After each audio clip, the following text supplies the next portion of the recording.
Well, hello and good morning and welcome to Middle Age Moto. I wanted to make this kind of a two-part video today. One was asking a question just to try to get some input, and I might even title it that just to see if it will get a bigger spread. But this bike, my Streetfighter, has the automatic canceling turn signals, and I think it's a great feature. But the bike that I'm planning on buying, and this is the first bike that I've had with it, so I've always been in the habit that once I make the turn, push the button and I'm done. My concern is, and I'm not knowing if this is going to become an issue, if this becomes muscle memory just to keep driving or riding, am I going to, is that happens to other people that when they're on a bike that doesn't have it, they're just driving around with their turn signal on? Because the last thing I want to do in this crazy environment is give someone the idea that I'm going where I'm not. It's tough enough to stay away from traffic and stay away from people as it is. So if you wouldn't mind commenting if I'm maybe making a mountain out of a molehill, maybe it'll just be when I'm on that bike I just know. I don't know, because sometimes we just get riding and something becomes second nature. I don't know if that's a second nature thing or not, but I've been mixing it up where I'll push it off and then put it on because I've been kind of on the fence. I either want to use it or not use it. I don't want to, go in between. I think that is a nice feature, and I'd like to be able to use it without it screwing the rest of my riding up. I was reluctant to bring this next thing up, but I felt that I just wanted to air it. My oil change video that I put up was just an idea, just a guide of how I changed my oil. I've stated in there I'm not a professional, I'm just a backyard guy. I stated that you should look up the torque specs, and I was going to try to find them, which is, if anyone's looking, it's 10 foot-pounds for the oil plug bolt. I also explained that I'm not a torque crazy person. There's certain bolts that you can hand tight, you can feel it if you've been wrenching for more than a month. You can pretty much feel when something's tight. I check my bolts, I check a lot of stuff on the bike on a regular basis. When I fill my tires up, probably every other ride I go through the bike, because the Ducatis, my Monster especially, vibrated a lot, and it tended to loosen up some stuff. My right mirror is loose right now, I got to tighten that. With that said, a gentleman took his his precious time in life, and I've been very fortunate that I haven't really got many of these. And I know there's that one guy in every group, but he took his precious time to leave me a not so savory comment. My first impulse was just to take it down, because I want to keep this channel positive. I'm not perfect. If anyone thought I was perfect, I'm here to tell you that I'm far from it. I make mistakes. And whenever I do mechanic work on this, it's trial and error. It's my first time doing it on this bike. I've got a lot of experience with automotive end of things. I've built from the ground up performance engines. I'm out of practice. It's been many years since I've messed with any of that stuff. So what I wanted to do, because there was only one or two videos on there, is just give you a layman's thing. And I even went back and did a second video because I overfilled the bike, because I didn't follow what I had read and figured that I was good to go. So this gentleman proceeds to leave a comment saying that I overfilled the bike.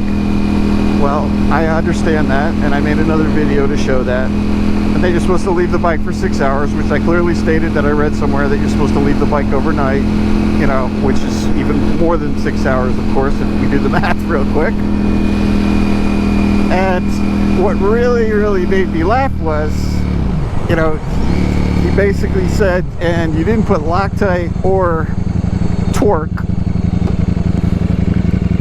the bolt, the drain plug bolt. Well, I clearly stated in there that I usually don't torque, and I've never torqued drain plug bolts, and I make them snug, and I check it periodically, and if it's loosening up, it's going to drip oil in my garage. And I don't ever put Loctite on a drain plug. I've got a crush washer on there to seal it up. I'm not going to put Loctite because in my eyes it risks contaminating the oil. I know it's my minuscule amount. I don't want anything. I don't want Loctite going through my engine. So he told me I didn't put blue Loctite. But then he proceeds to tell me that I've permanently damaged a $28,000 bike and I need to take the video down. Not suggesting you might want to take this down or edit it. You need to take this video down. So I felt at this point, you know, I might as well just clear the air on the type of person I am. I'm the most passive person, all right? I want this channel to be nothing but positive. But if you're going to take the time to leave me a dumbass demanding comment like that, I'm going to take the time to make a video and let you know how I really feel rather than typing anything back. I'm going to leave it up. Freedom of speech, as do I have freedom of speech. In the United States, we have freedom of speech. Especially on the 4th of July weekend, people fought for that freedom of speech. So if you don't like my video, just click off the video. If you like it and you want to leave a comment, choose your words. Don't make a fight out of it. If you want to suggest something, go right ahead and suggest it. Unless there's really, you know, inappropriate information put in there, I'm going to leave the comment up. That's just how I'm going to roll because of freedom of speech, and I believe that everyone has a right. This guy has a right to express his feelings. But first of all, I don't know what country you're in because this bike stickered for 19 and change, and with tax and everything, it was 21 grand. So if this guy is buying a bike for 28 grand, or that's what he has to pay, I feel bad if he's talking American dollars because he's getting bent over. Second of all, the only person that's going to tell me to take a video down is YouTube. And trust me, I'm never going to put something inappropriate up on YouTube for them to even go down that route. So in the future, if you disagree with the video, by all means, let them know you disagree.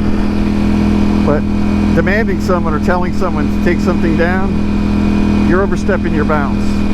I might have hurt his feelings because remember I said some people are torque crazy in my video. And, you know, I understand that.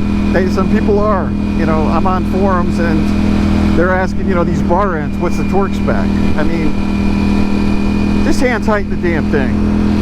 You know, everyone is so torque crazy. You know, if you're working on the internals of an engine, you torque the stuff. There's certain things, a clutch, you're going to torque. You know, screw torquing, hand tighten the stuff, you're good to go. Keep an eye on it. Mark it with the yellow crayon or marker, mechanic's marker, to make sure that it's not moving. That's it. You know, I've got the torque wrench. I've got an inch pound. I got a foot pound. I've got 2 different size torque wrenches. I torque a lot of stuff. I'm not going to torque a bolt for an oil pan.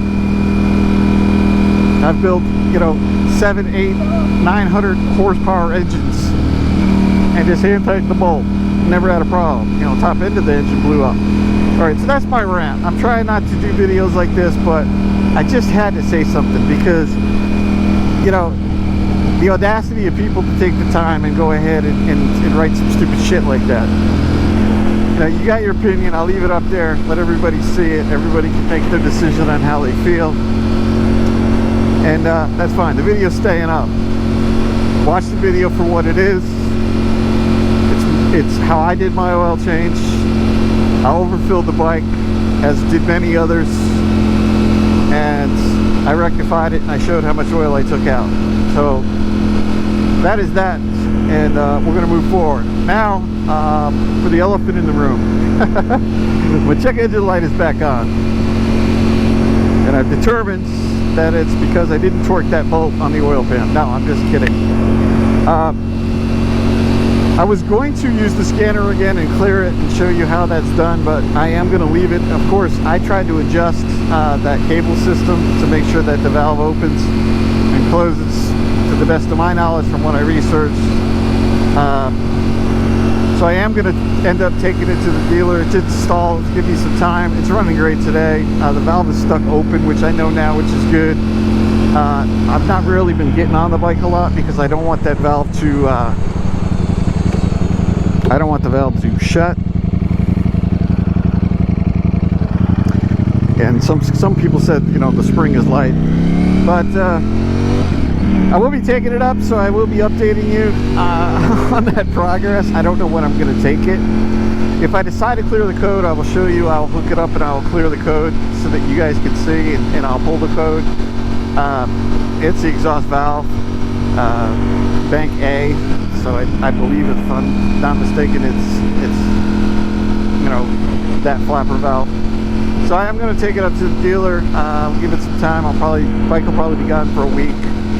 But we got some real bad weather coming here. We're gonna, you know, hurricane hitting Florida. We're gonna be just missing Florida. That's gonna be coming. All right. So if you saw something you like, please take a look at my other videos, and I hope you enjoyed the ride. Thank you so much. I'm gonna get some gas, and I will talk to you in the next video.